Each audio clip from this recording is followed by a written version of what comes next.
In science, you have what are called non-complementary paradigms. And to give an example of that, Newtonian physics is a certain way of viewing the world, and it works at a certain level. But if you attempt to apply Newtonian physics to quantum mechanics, it doesn't work. You have a non-complementary system attempting to address things that are very different and need a different language to describe them and a different theoretical basis to make sense of them.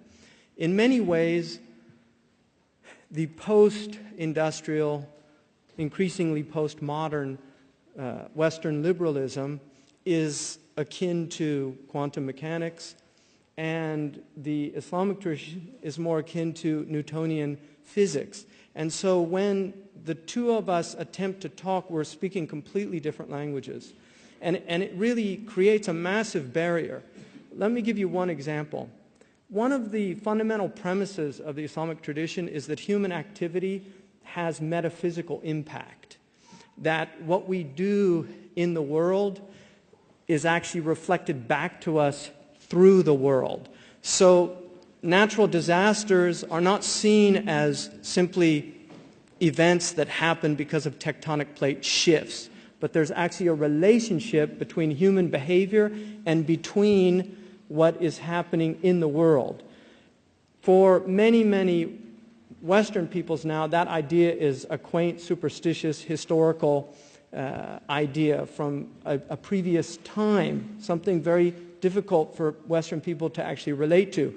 One of the problems with that idea, however, and I do put this caveat, is that many Muslims will use that as a way of pointing the finger at people and saying, this is why it's happening.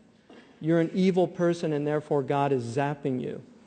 That is also a major problem because there's nothing in the Islamic tradition that permits one to do that, because it is arrogating to oneself the judgment of God, and that's simply not in the realm of a human being to do. And so that's a very important point.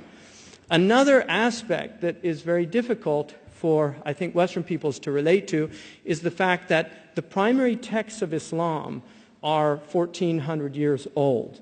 And it is very difficult for Western people to understand how you can use a text that was written 1,400 years ago to have anything to do with modern legislation.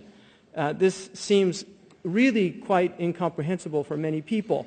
And to give you an example, in the United States, we have a 200-year-old document. It's actually older than 200 years, but we have a document that is a little older than 200 years called the Constitution.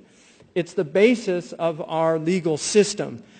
In the arguments that we have in the United States of America, we have arguments around what they call strict construction and loose construction, how we interpret the Constitution, originalism versus a living Constitution, the idea of what's called textualism in our tradition, intentionalism. What's the intent of the framers when they said these things? And should we base it on their intent, even though they were speaking 200 years ago in a very different context? Or is it a living Constitution that can be reinterpreted based on the changes of time?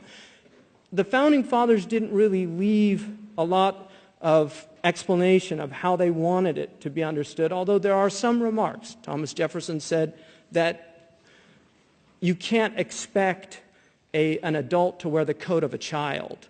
And countries grow, and therefore our understanding will grow, and there needs to be changes. But he also said, but don't allow the Constitution to be wax in the hands of the government to where they can shape it to fit the way they want. This dilemma that exists in the United States is very similar to the dilemma that Muslims are going through today.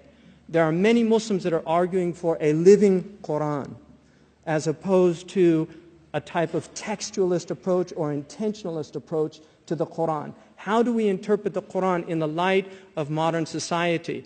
Now, the reason that I really wanted to drive that point home is because the problems of law and language are perennial problems.